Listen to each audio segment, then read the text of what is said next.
and we had lost the elections of 19 Democratic senators. And Richard called and said, "Oh, Roger, you're about to become very rich." And I was wondering, what is he talking about? Well, what this sets off is a reaction, victory on one ideological end sets off a reaction on the other. Well, now I think what we're having on both sides is a revival of citizenship, which is even more important than donorship. It's people getting involved who aren't about to I mentioned that the one of the big enemies of democracy is disillusionment.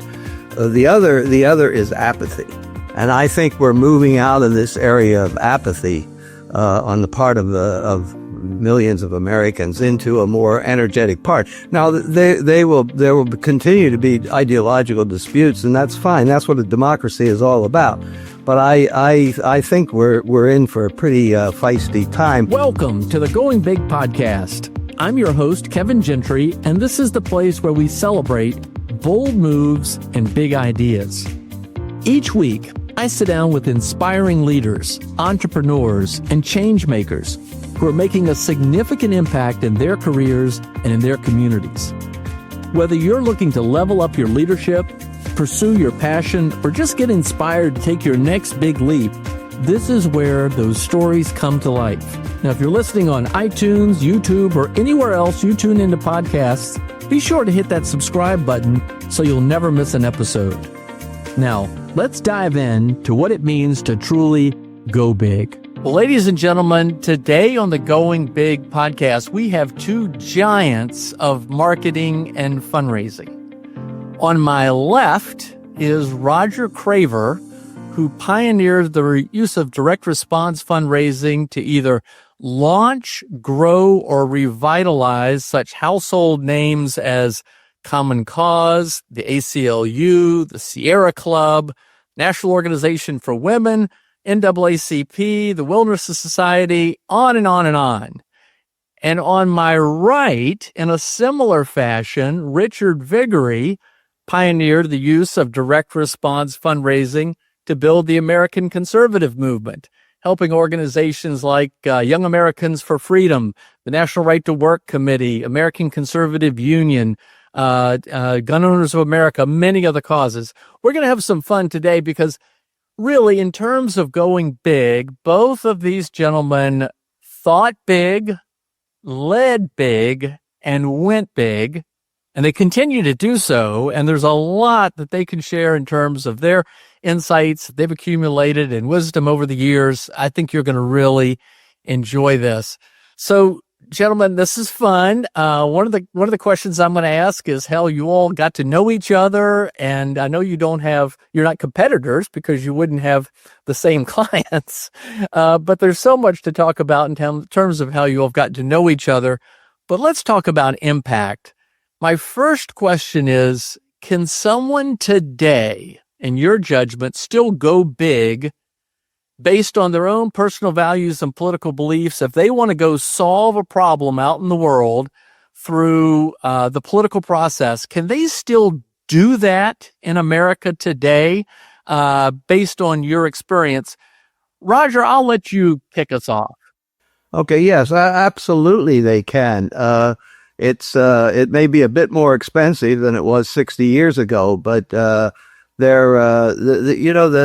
test for going big right now in these times is you absolutely must be committed to renewal, not resignation. If you're on my side of the aisle, the going big is as American as apple pie, because what this democracy depends on are citizens and active citizens. You know, the worst condition of a country is when the citizens get disenchanted, and that's how Richard and I both got into this. The country was extraordinarily disenchanted in the 60s. Remember, we had the war in Vietnam. We had a Congress made up of and the White House all Democrats. We had the assassinations of Kennedy, then King, then the other Kennedy. So yes, and it really takes a faith in citizens and the ability to organize them to go big. But it is the citizen, not the political parties, not the institutions that are the key here. Terrific. All right. Well, Richard, I'm going to ask you that next, but Roger, you've already hit on something that I really wanted to draw out today, and that is, frankly, how both of you all democratized the political process in so many ways, beginning in the 1960s, but continued to do. But first, Richard, can someone still go big today? By the way, I guess to some degree, you have your book, Go Big, so maybe you're answering the question just with the title of your book, but can someone in 2025 still go big? Absolutely. And I, say ditto to everything Roger said about that question. However, it is more challenging, more difficult, and you can't operate the way that Roger and I did back in the 60s, the 70s, the 80s. The cost is sky high, as Roger alluded to. The competition is severe out there. It used to be people would maybe be exposed to 1,000 commercials a day. Now it's 5,000, 6,000 and growing. Everything is different. We had problems back there, but now, there's just turmoil everywhere in the country, in the world. Neither the right nor the left has obvious leaders these days. They don't have the confidence in the institutions that they used to. And I know Roger would agree with me. It was true then, more so now, maybe lack of professionalism by people in nonprofit marketing. I've said many times I wouldn't dream of flying in an airplane with a pilot who had the skills of the average person in nonprofit marketing. So if you're a young person starting off right now, you read, study the giants that Roger and I not only read, but many of us, we knew them personally. And none of us had to play Lewis and Clark. Giants have come before us. Study these, read them. And because the competition is so weak out there, then within a few years, you can be in the top 5% of your profession. All right. Very good. Well, I just spoke recently with another great fundraiser, Jeff Brooks, who commented that, there's so many amateurs in fundraising that's why so many poor decisions are made. And there is a tremendous lack of professionalism. I want to dig into that, but let's talk about the role of leadership. As we were just getting started here, we just commented on the sad passing of Ed Follner, who was one of the founders of the Heritage Foundation, grew that into a tremendous force on the right, the American conservative movement. He co-founded that with his friend Paul Weyrich. Richard, I'm going to start with you. What role does leadership play in going big? It's the ball game. And I went in summer of 1961 to New York to be the executive secretary to run Young Americans for Freedom. That was 64 years ago. Today, we have the same need we had in 1961, leadership. On the conservative side, occasionally now and then, we have the leaders that we need, but we don't have near the leadership that the left has. The left, with Eric Holder and Mark Elias and John Podesta, James Carville, Bill Clinton, Obama. We don't have one person at that level on our side. We used to have Newt Gingrich, but Newt's not in on the national playing field these days. So we lack leadership. And one of the things I say to young people, and I know I speak to a lot of young people, as Roger does regularly, I tell them, don't wait for somebody to knock on your door and ask you to lead. Nobody asked Donald Trump to lead or Barack Obama. They put themselves out there for it. And nobody asked me to do what I did. I just I saw a need. I rushed to the sound of the guns. And I urge young people, if you have an interest in this area, that area, whatever it might be, provide that leadership. Don't wait for an invitation because it's not likely to come. I second that wholeheartedly. My mentor, my leader was John Gardner when we started Common Cause, and here was a a man who was an academic, who had helped found the OSS, which is the forerunner of our CIA, who, when I met him, he had just resigned from the Johnson cabinet over the war in Vietnam. He was the one that put Medicare together functionally for the Johnson administration. But he was an extraordinarily moral man, just as others on Richard's side were. They had a set of values. They had a drumbeat they marched to that I don't necessarily agree with, but they were driven by it. They had a value system. And the one thing that all these leaders have in common, they all strive for excellence in what they do. And Richard's point about learning from in marketing and fundraising, learning from the masters is important. And what so many people don't do these days is put the investment into becoming as excellent as you can. We all owe an obligation to our country to be as good as we can, and to our profession to be as good as we can. And that means continual learning. That means reading, studying, failing, picking yourself back up, trying it again and again. There is, and one of my big worries is that I think we've somewhere along the line in the last couple of decades we've handed young people cut flowers when we should have been teaching them how to grow a plant, and that's a real problem. Everyone thinks this stuff comes so easily. It doesn't. It takes a lot. It takes a lot of reading, thinking, asking, failing, succeeding, failing again. It's a real process. Kevin, let me just jump in quickly and say that when I went to New York in 1961 to run Young Americans for Freedom, I regularly came in contact with intellectual giants, Bill Buckley, Frank Meyer, Brent Bozell Jr., Chamberlain, Bill Rusher, and I was just blown away. And so for a year and a half, 2 years, I studied everything they did. They were reading Edmund Burke or Adam Smith and all Russell Kirk, all these giants out there. And so I tried to do a deep dive on that. And after about a year and a half, I realized I wasn't making a lot of progress here. And I didn't go to Yale, Princeton, Harvard.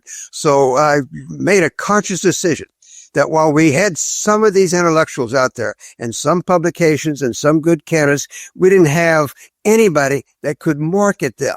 So I decided to make a deep dive study of marketing and become the best marketer that I could. I literally went to my wife. We had 2 babies then. And I said, honey, I've got something here I think is going to change America, maybe the world. This is really good stuff, important stuff, but I don't know it. I need to study it. Can I be relieved of all household duties? No diapers, no trash, no yard work. She bought into it.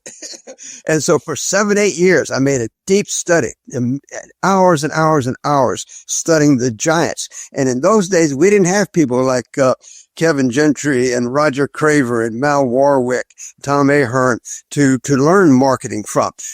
What we had out there was commercial marketing. And I studied that. To this day, at age 91, I still spend 2 to 3 hours a day studying marketing. And I just can't emphasize that to young people enough. Study. The giants have come before us. We don't have to play Lewis and Clark. Just study these people who've come before you and study heavily the commercial world as well as the nonprofits. Right. And well take said. a Thank joy. you very much. Go ahead, Roger. Keep going. And feel the joy that comes from recognizing that you're doing something and that hopefully you love. If you don't love, you ought to get out of it. But if you love it, you will dig into it more and more and more. And particularly now, it's such a fascinating time. We not only have the knowledge over the last 100 years of how direct response works, but now we're beginning to see how the social media may or may not work, how artificial intelligence influences all this, the breakup of the 3 networks into a whole scattershot of different media. There's so much to master now, so many different channels. When Richard and I started, we had the channel of the U.S. Postal Service, which no one else, interestingly enough, was using very much for that purpose. So there's always a channel that you can figure out to get to get a message out and to help organize people.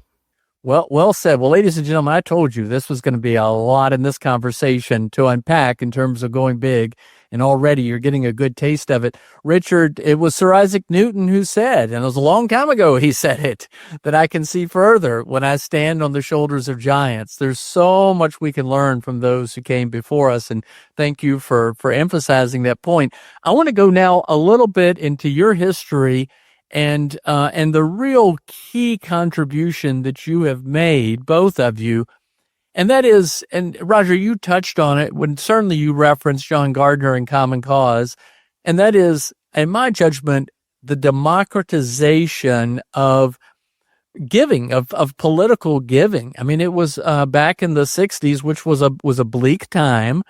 There were the sort of big names, big organized labor on the left, big donors on the big business on the right that kind of guided and influenced so much about elections. But you all both gave a voice to millions of people who had not been, for all intents and purposes, part of the political process up to that point. Sure, they were voting, but this was different. So, Roger, kick us off, if you would. How did you see that opportunity? Did it start with John Gardner? Was it Common Cause? How did you see it? And then, Richard, I'll let you go after Roger. No, it professionally it started with Gardner, but let me set the stage a little bit, because Richard and I were in exactly the same period of time. So let's do the backdrop for that. Back in the mid to late 60s and early 70s, most money for social change was either provided by the unions or by a few wealthy individuals, and every once in a while a foundation. There was no such thing as the phenomenon we have now of individuals giving. And what I ran into, and Richard speak for himself, I think he did also, was that you had two parties who controlled the funding of political campaigns. You had a relative handful who set the social agenda for whatever social issues were out there, and very little citizens' voice. And yet you had a war raging. You had just a horrible situation in our country. And when I went to work with John Gardner to start Common Cause, the founding motto of that was everybody's organized but the people.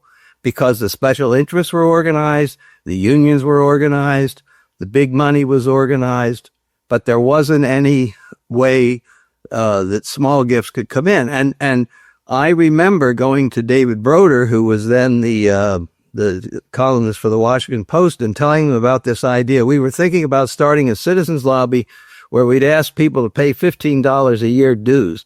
And he looked at me like I was three-headed. He said, there is no way citizens are going to do that. Al Barkin, who I went to see, who was the political director of the ACLU, put it a little more succinctly. He said, Craver, go back and tell Gardner he's full of shit. So that was the way people looked at that. And then suddenly, when we ran that ad in the New York Times Sunday back page, everybody's organized but the people, we were flooded with response. And I'll get in later to how we learned about direct mail. Well, Roger, go into that just a little bit more now, because if I remember my reading of history, people showed up for Common Cause events. I mean, this was the first time something like this had happened. They were responding and actually coming out and joining together in communities all over the country. You know, Richard, you can talk about how that happened on the conservative movement too. But Roger, that's what happened. How did that happen? No, I remember the Monday morning after we ran that New York Times ad, that I got a call from Lubbock, Texas, a DJ at a radio station in Lubbock, saying, I got the Common Cause country and Western band here who wants to go on and play. And he said, are they authorized? I said, we don't have a country and Western band, but sure, put them on. I mean, people just showed up. And so both Richard and I tapped into a vein of just unbelievable disillusionment, disenchantment, call it what you will. It's what's been out there in our country in the last few years. It's a vein you have to tap into. It's like, I guess, like drilling for oil, except I don't know anything about it. Well, I want to definitely bring it back to the current time now, because you're right. There's, again, this populism going on, and it's tapping into people to give them that voice. But Roger, one more question, and then Richard, I'm going to come to you. What do you mean in terms of tapping that sort of that vein? There was a problem. There were people who were upset, frustrated, disenchanted, really upset. And there was certainly a vision of something better, because they thought there was an American dream. They believed in the country. You gave them the path to action. Is that what you did through direct response? Yes. I mean, did you just sort of like say, hey, if you're concerned about A and you want to get to B, here's how we can help you get there. Right. This is, everybody's organized with the people. You're feeling voiceless. You're feeling left out. Join with others. Let's make a voice together. Let's become a citizens lobby. And this, and literally in weeks, hundreds of thousands of people, sprung up. And that is not due to any marketing skill we had then, because we didn't have much. We had to learn a lot. But the vein of disillusionment was out there, and you know, people really don't. I think many people don't understand that the strength of a democracy comes from the people. It doesn't come from the institutions. It doesn't come from the elected officials in office. It comes from the ground up, and every significant change in American history has come marching into Washington. It hasn't been thrown down from on high.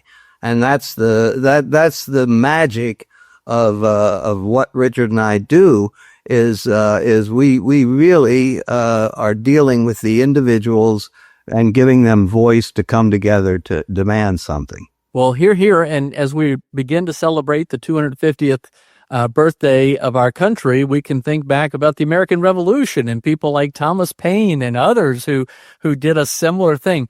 Richard, what was happening while Roger was helping Common Cause and all these groups empower the people to speak out on their issues? What was going on the right? Well, let me start with playing off of something that Roger said about David Broder.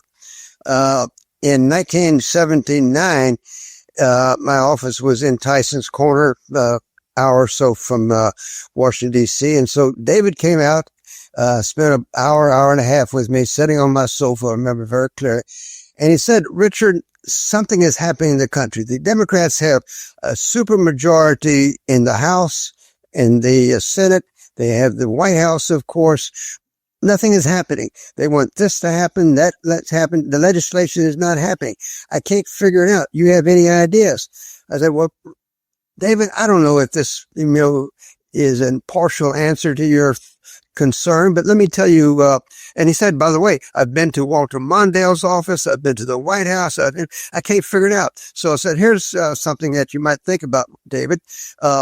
Now, told him what we're doing for all of these organizations, how we're mailing over 100 million postal letters every day, and something that I learned early on, that direct mail in the 1960s, 70s, 80s, 90s was the second largest form of advertising in the country, second only to television. Today it's the third because of the internet. But in those days, it was the second largest form of advertising, second only to television. And so when we're mailing 100 million letters, I am primarily urging people to take action. Call your congressman, your senator, attend this meeting, get registered, vote for this person, call this person, make this donation. Using direct mail as a form of political action. Too many people in our industry, if you would, think of it as fundraising. Yes, it does that, but it has the ability to do so much more. And we were doing that. And so it's all under the radar. And so these things were happening. And not only was I doing that, but my friends and colleagues out there were all doing the same thing. And so you had hundreds of millions of letters out there. acting as advertising, urging people to take action. So that was one of the reasons that the pressure, the heat that the Democrats were feeling in Congress was not appearing on NBC, CBS, ABC, but it was very real. When I got involved, Kevin, in the 1960s, the left had to a large extent the same today, had a monopoly on the mainstream media, big media, not mainstream, but so it's big media. We didn't have access to ABC, NBC, CBS, New York Times, Washington Post, Time Magazine, Newsweek. We were the tree that fell in the forest in the 50s and 60s. And so starting with direct mail, we went around that blockage they had on the microphones of the country, went right into people's homes. And that changed everything. When we began to think of direct mail as a form of communication, as a form of not just fundraising, but as how you reach people. And in those days, we had heroes like Ronald Reagan. This is the 1970s here. Jesse Helms, Phil Crane, Bob Dornan, congressman from California, and others. And interesting enough, every one of those signed letters every year that went to tens of millions of people. So under the radar, this was happening, and it was. And by the way, I caught an enormous amount of grief on ABC, NBC, CBS, New York Times, Time Magazine. Hardly a week went by that I wouldn't attack. All of the attacks, all of the criticisms stopped within a few hours. Election night, November 1980. Aha, that's what Viguerie and friends had been up to. But I told my friends, Paul Wyrick and Morton Blackwell and Ed Fullner, Howard Phillips, others, don't worry. It's taken me 20 years to do this. It's going to take them 25 or 30 years. Not so. I said, I'm smarter than they are. No. Within 5 years, Roger caught up to us, and today they run circles around conservatives. In my opinion, the left is far superior marketers than the conservatives are. They have about, in my estimation, about 20,000 single-issue nonprofits. Conservatives, maybe 1,500. They raise 700% more money through their nonprofits, from 700% more donors. And that's why I wrote the book, Go Big. I'm trying to light a fire under the conservatives because Roger's running circles around us. Well, it's really interesting. Hold on, Richard. hold on a second, if you would, just a second. So this is great. This is great. But that you all both said that you discovered direct mail as the vehicle at the time, postal mail, to give voice. Let's fast forward 60 years now, today. A lot of people would challenge this, but yet I think you would agree that direct mail is still the workhorse of fundraising. Yet there's certainly other forms, digital. Roger mentioned social media. We have all elements related to the internet. And Roger also, even after direct mail, mastered telemarketing to a large degree. Where are we today with these technologies? Let's say, yes, people are again, very frustrated with the situation in the political parties. The political parties are both very unpopular. They're trying to get a voice. What's giving them a voice today? Roger, I'll let you go first. Well, first of all, there is a belief, particularly among those who haven't mastered it, that direct mail is dead, to which I always say, well, if it's dead, it's one hell of an exquisite corpse, because it still is the, as you put it, the workhorse. And you can bring names in by social media and by email and through the web. But at the end of the day, if you want to hold on to them, mail has to come into play, because it is the most personal, next to a face-to-face meeting, that you can do in mass and in a realistic, informed way. It has content that is hard to provide in social media. It has a personalization that is difficult to do in many other forms of media. And as long as most of the people who give money are older, because they have money, it is still a welcome messenger. As a matter of fact, it's a better messenger now than it's been for some years, because there's little of it from the nonprofit world coming into people's mailboxes. You know, it's interesting. The commercial world, you see direct mail increasing by about 40% a year, but the nonprofit world continues to wallow in the belief that it's a dying medium, which it isn't. I just wanted to add on Richard's point about the media critic. You asked at the start of this, Kevin, how we met. Well, we didn't actually meet, but I remember Nick Lehman of the Atlantic went after Richard for calling Viguerie Company a scam, because they were sending out all this mail and raising all this money, and it was kind of unaccountable.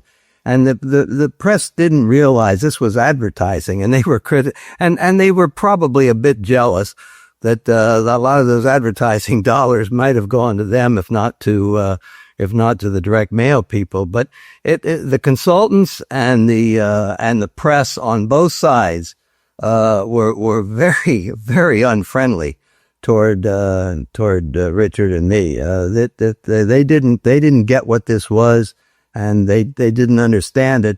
And Richard had a wonderful phrase in those days. I don't know whether you remember, Richard, but you just say direct mail is like a water moccasin. It's silent but deadly.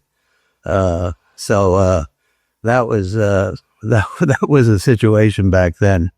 I'm glad you remembered about the water moccasin. That always created a great image for me as well. I joke because when I got started in fundraising 40 years ago, I was told the average age of a donor was 74 years old. And I think the average age of a donor today is about 74 years old.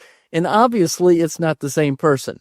Those 74-year-olds 40 years ago are long gone. But it's just the nature of people's station in life, their discretionary income, the variety of reasons. But as we say, there are a lot of amateurs who are giving a lot of advice in this field. Richard, where do you see that we are today? And then I have a follow-up question for you related to this, to both of you. But where do you see that we are today? Direct mail still the workhorse? What's going on?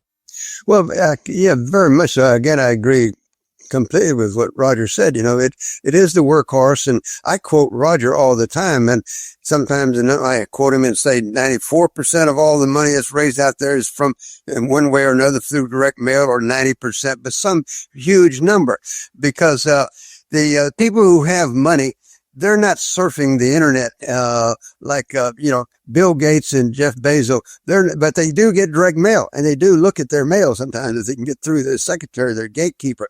But the people who are raising the money in the development department, they're getting that mostly from people who give through the postal mail. But as I said earlier in our conversation today, the lack of professionalism is just shocking there. And I know I read Roger's Agitator daily, and he talks about this regularly, about the lack of professionalism among people doing digital marketing. Talk about scams out there. Things like, "Hi, Richard, this is Donald Trump. I'm going into a meeting in 20 minutes, and first thing I'm going to say is, have you heard from Richard today?" I mean, it's just, it's 25-year-old kids who probably have a hard time spelling direct marketing, direct mail. They're turned loose on the internet, and because it's so inexpensive, they look, pretty good. Everybody else is blind in marketing, and they have blind one eye, blurred vision in the other, but they have the foggiest idea what they're doing. They've never, they couldn't tell you who Claude Hopkins was, David Ogilvy, some of these giant Rosser Reeves out there. So, if you really, really study your profession, the world's your oyster. It's just same opportunities that Roger and I had 60 years ago are there. They're different, and you have to approach them different. But the opportunity to use marketing to advance your political beliefs, your health and welfare beliefs, your religion, whatever it might be, it is still there. And I just encourage everybody. Oh, by the way, I can't speak for Roger, but for myself, I am where I am right now. I'm sitting in this chair because of 4 mentors I had, 4 giants. And, I live out in the country, regularly pass, tree stumps out there. If ever I see a turtle on a tree stump, I know something. Somebody came along recently and put that turtle up there. He didn't climb up there. I didn't get to where I am right now without giants helping me along the way. People like Ed Mayer, Dick Benson, Dan Sullivan, still alive and very active these days, mentoring thousands of entrepreneurs. Study, read, and the opportunity is there. Well, you touched on both of you touched on a number of important points. So I want to try to follow up here effectively. Richard, I worked for Morton Blackwell straight out of college. I've had him on the Going Big podcast. I learned so much from him about direct marketing, direct mail fundraising, other aspects of fundraising, not just because his Leadership Institute trains in that space, but that he had been mentored by you. And very importantly, when he worked for you, you brought in these giants of the for-profit world to teach your employees. That does not happen very much, even though you'd think these lessons are there to do that. We see today, I know we've talked about this, Roger, Richard, we've talked about this at different times. First of all, somebody that gets a marketing degree in college, they don't know marketing. They're not being taught about marketing that really has application to the real world. But in the fundraising space, no one is prepared for a professional career in fundraising, so they jump in and try to do it intuitively. And again, to Jeff Brooks's point, they're amateurs. And you wouldn't have an amateur car mechanic fix your car. You wouldn't have an amateur brain surgeon operate on you. But that's what's happening in this area. So kudos. And by the way, I can't say enough. There's so many works of Rogers.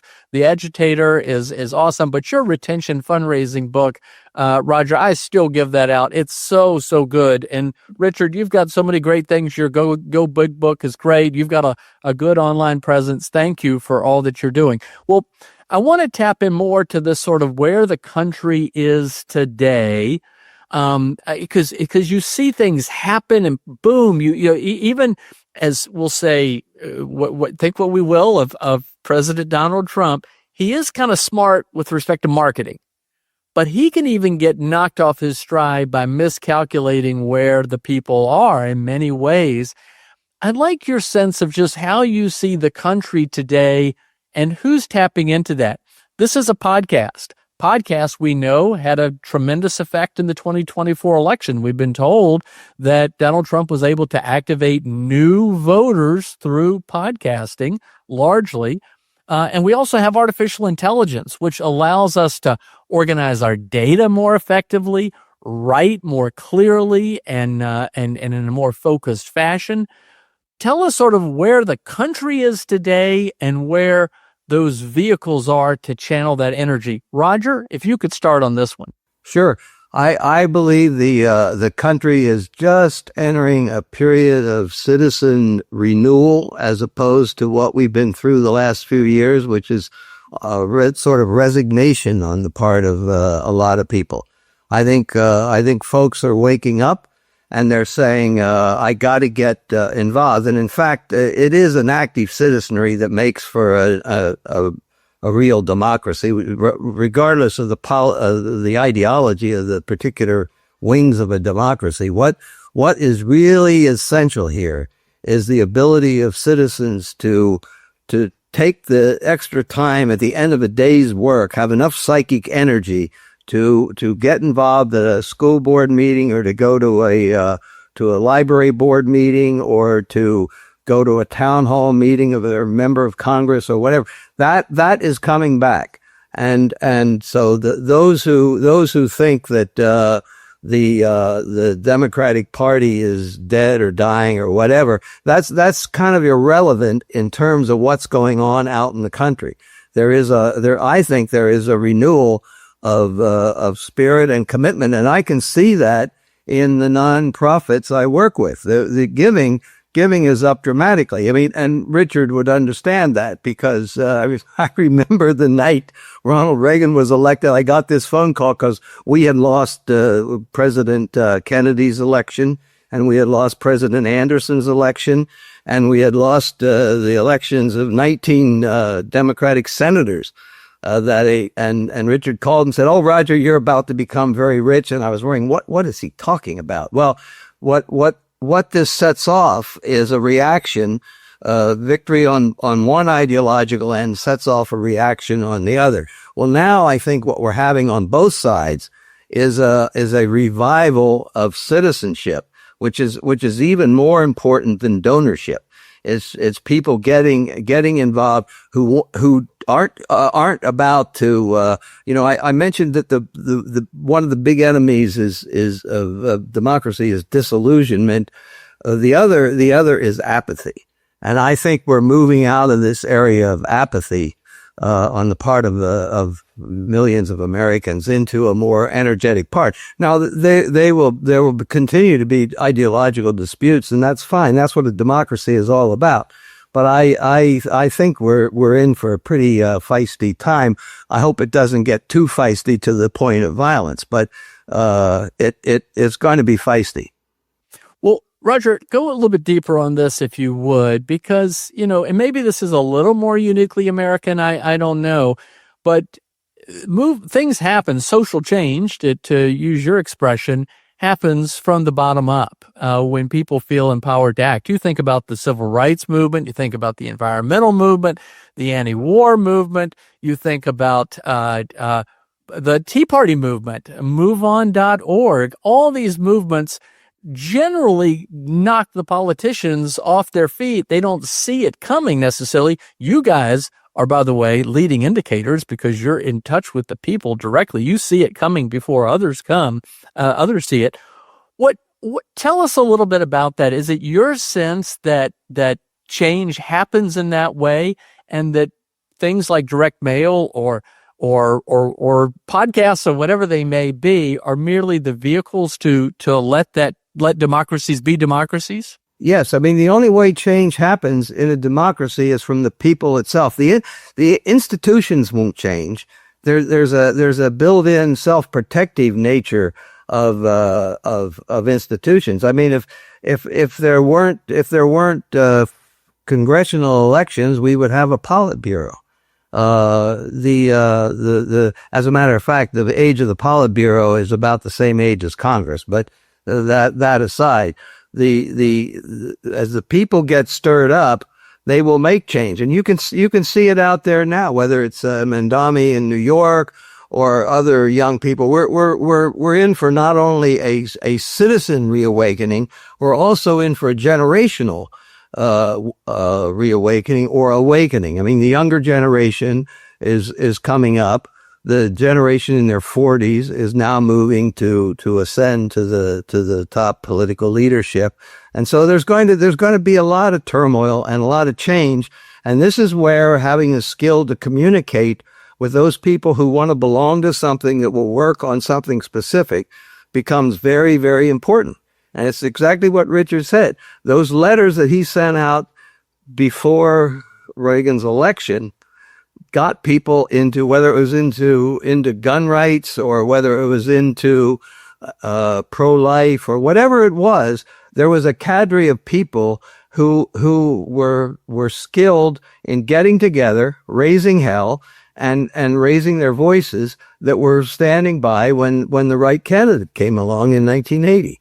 That's what's happening now. It's like a mushroom grows. It's starting to rise, and it will become real. I have no idea what it's going to look like, because no one ever knows. I mean, I think one of the things I learned in the 40 years I worked in Washington, and unfortunately escaped since then, is that in Washington you can be damn sure that nobody knows. That's one thing I'm absolutely certain of. Wow. So, well said.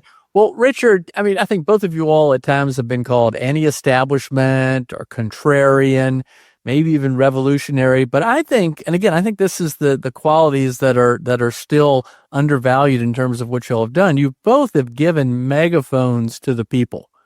Where do you see the country today, and sort of where is that angst? Where is that leadership? Where's that voice? What's going on, Richard? Well, Roger talked about feisty times. We're in feisty times. I think it's beyond that, quite frankly, I think we're a civil war in the country, a spiritual civil war. I think that we're going to look back in relatively few years and think that these are the good old days. So we have two sides that really, have strongly different ideological views of where we go forward.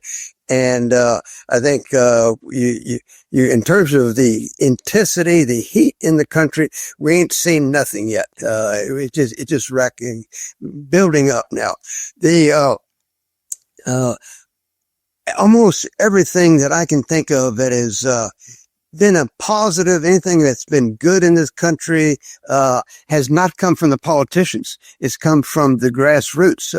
It's the people at the grassroots level that start, whether it's on the left, environmental groups, the green movement, the low taxes, pro-life, so all of these come bubbling up from the people at the grassroots. It didn't come from the politicians.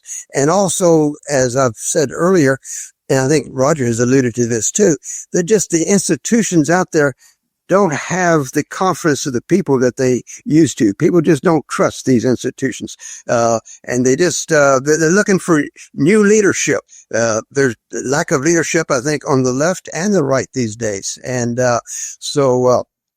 we're in a in between period right now, and it could go many different ways. But Winston Churchill, had a very favorite prime minister who lived in the 1840s, whose name I can never remember, and history's pretty much lost his name. But Churchill thought he was a great prime minister. He said he had the misfortune of living in uninteresting times. We do not live in uninteresting times. So that's right. Well, I think that's the Chinese proverb is, I think, isn't it? May you live in interesting times. Well, I want to wrap this up. I have two big, important closing, going big questions. But I think everyone listening is pretty fascinated to know an answer to a question they want to ask, and that is, how did you two become friends? I mean, you cannot be more polar opposite in your beliefs. We haven't even gotten into that. I could have played boxing referee and you all could have gone at it on any particular issue.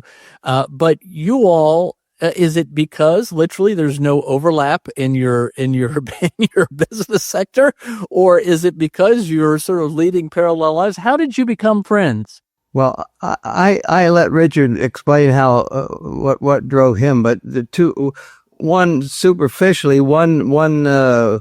one night I came back to my office and found a note on my desk from Richard saying I stopped by. Clearly, your security of you liberals is great, but that led to our spending time together, and one of the reasons I believe that I don't want to go as far as the Civil War. One, because I don't believe it, but two, because I grew up in Gettysburg and I have very vivid memories. I grew up in a Civil War house that still had bloodstains on the floor because it was a hospital and had a little cubby hole between the walls and the foundation where the Union soldiers wounded on one side and the Confederates on the other.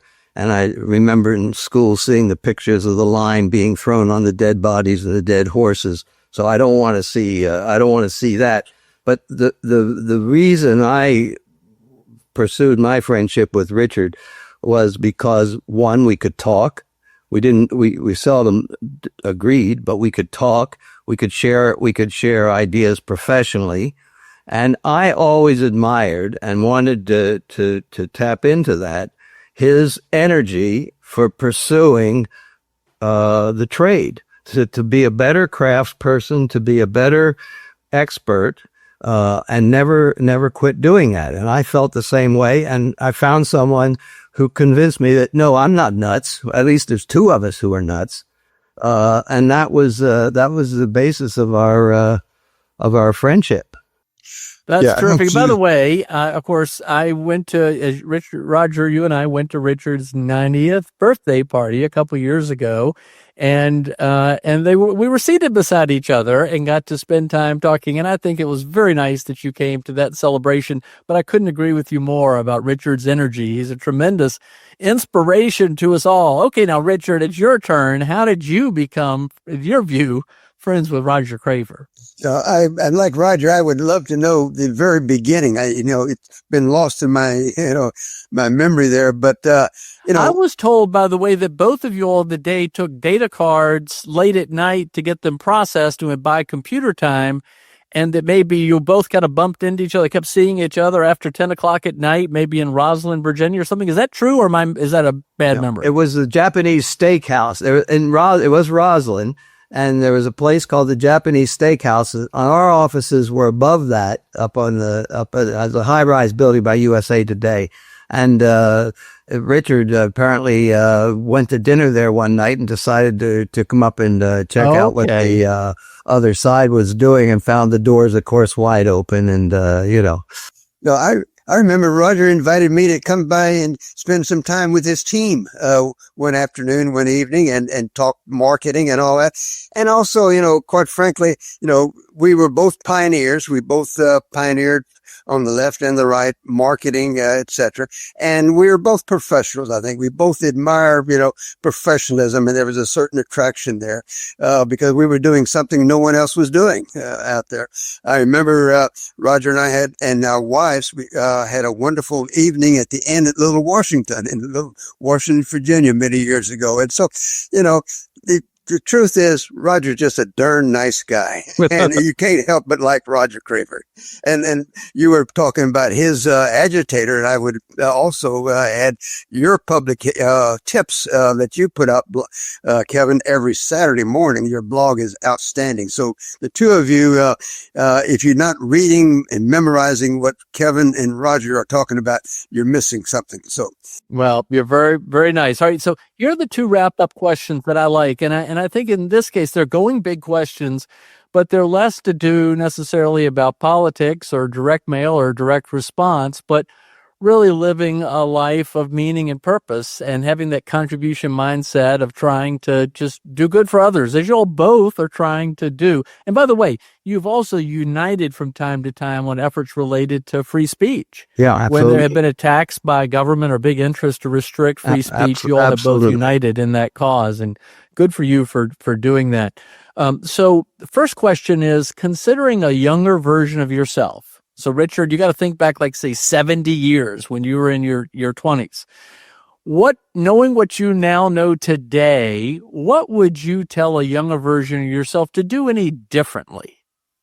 Actually, I can go back a lot more further than 70 years. I'm a 12, 13 years old, playing cops and robbers outside of Houston, Texas, where I was born and raised. And I don't tell anybody I'm not shooting robbers. I'm shooting commies. And so then and now, I'm just consumed with saving Western civilization. I tell my friends, it didn't happen today, but I promise you, tomorrow, before the sun sets, I will save Western civilization. Kevin, that question you ask is one that I think about frequently, that I wish I had done this, I wish I had done that, and I wish I had a written goal for my life. I used to host dinners for years and years at my home every Wednesday evening with Congressman Newt Gingrich, Vin Weber, Bob Walker, about 7, 8 of them, and Paul Wyrick and Ed Fuller, others, 15 of us. And we would have a problem during the night, how you pass legislation, defeat this person or whatever. Gingrich would always go to the blackboard and write 5 words on there, 4 categories: vision, goal, strategy, and tactics/projects. 30 minutes later, we saw a clear path forward. I wish I had, and I do that now for any important meeting, trip or whatever. So I just urge young people for their lives, write down your plan. Bill Clinton, when he's 16 years old, is telling people, I'm going to be president of the United States. Okay. Hillary Rodham in college, she introduces him, meet Bill Clinton, my boyfriend. He's going to be president of the United States. So have a goal for your life. Share it with others. Write it down. It's permissible to change as you go along, but start with a plan. And then study, read. I just can't urge you enough to really, whatever path you choose in life, become the very best at it. And almost always, giants have come before you. As you said, Sir Isaac Newton, you stand on the shoulders of others. And I think that young people these days don't study enough. Too many people feel that they learn their profession by their gut, their seat of their pants, and none of us would go to a doctor who learned surgery by the seat of his pants. So anyway, study, learn, get mentors. It makes all the difference in the world to have somebody who's came before, accomplished something, and can guide you through the mistakes that he made or she. Well, thank you for being a lifelong learner, and that has a lot more meaning considering your dedication to that particular objective. And thank you for that terrific attitude. So, Roger, how about you? A younger version of yourself. I'm surprised you didn't say that you wished you would prospect more heavily in those early days so that there would be more to work from today. I'm kidding. But Roger, go ahead. There are two things that when I look back at the 5-year-old me, I was standing in front of the Adams County Hospital with my mother and brother every Saturday morning from then until I went away to college, boycotting the hospital because they wouldn't accept migrant farm workers. So Richard was shooting commies. I was working on migrants. If there is anything that I would have done different, only because it would have made more profitable to invest more money in the movement, I would have had closer control of the mailing list than I did. I never would have an ownership interest in lists or other things. And I think that probably was a mistake, not out of greed, but out of the ability to control data and to use it more effectively. And like Richard, it's really important that you try to be, no matter what you're going to be. You know, Gardner had a great saying that a society who puts down plumbers because it's a lowly skill, but venerates mediocre academicians and philosophers is a poor society. Neither its pipes nor its philosophy will hold water. And that is so true. We need to develop, we got to get out of this thing of kind of an amiable mediocrity where we kind of just let things go for the sake of letting things go. We have to demand excellence of each other. We have to demand excellence in our profession. Richard and I speak to that when it comes to fundraising, but every individual should try to be the best they can possibly be, because that's how we get into the future.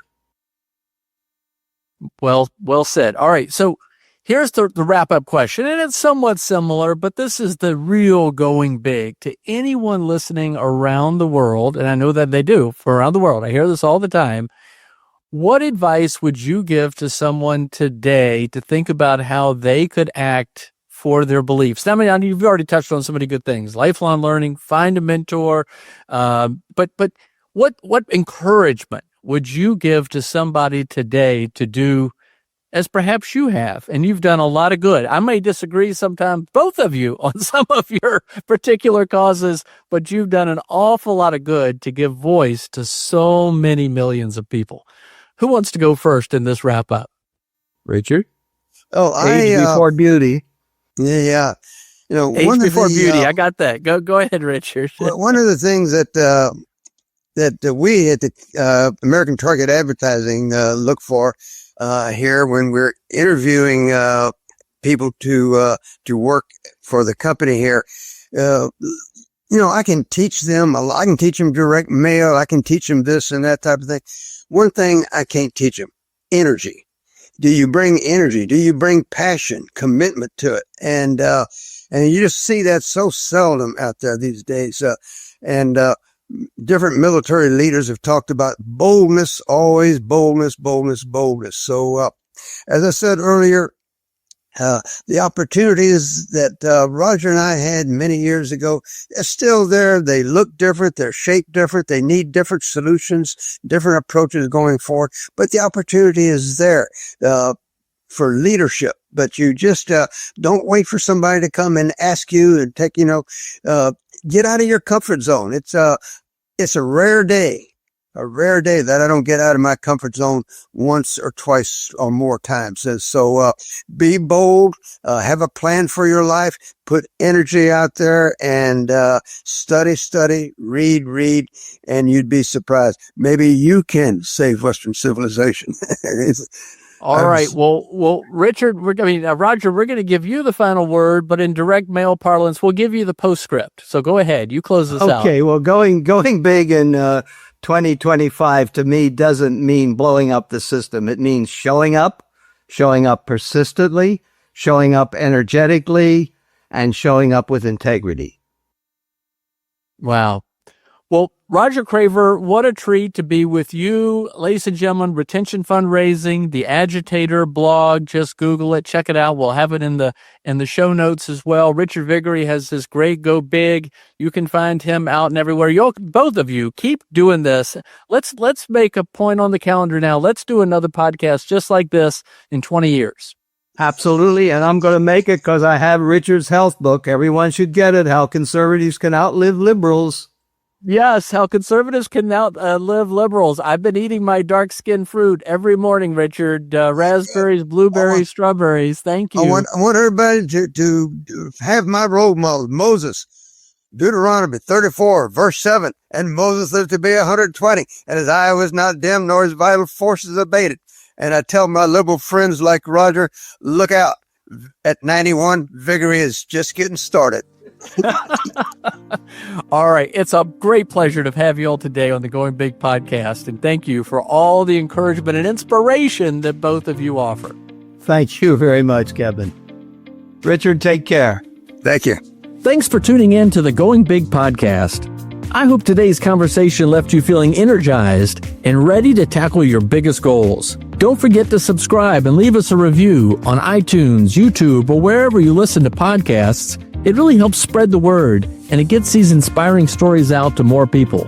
You can also find more content, resources, and updates at our website, goingbigpodcast.com. Remember, the only limits are the ones you don't challenge, the limits that you impose on yourself. Keep pushing, keep growing, and above all, keep going big. See you next time on the Going Big podcast.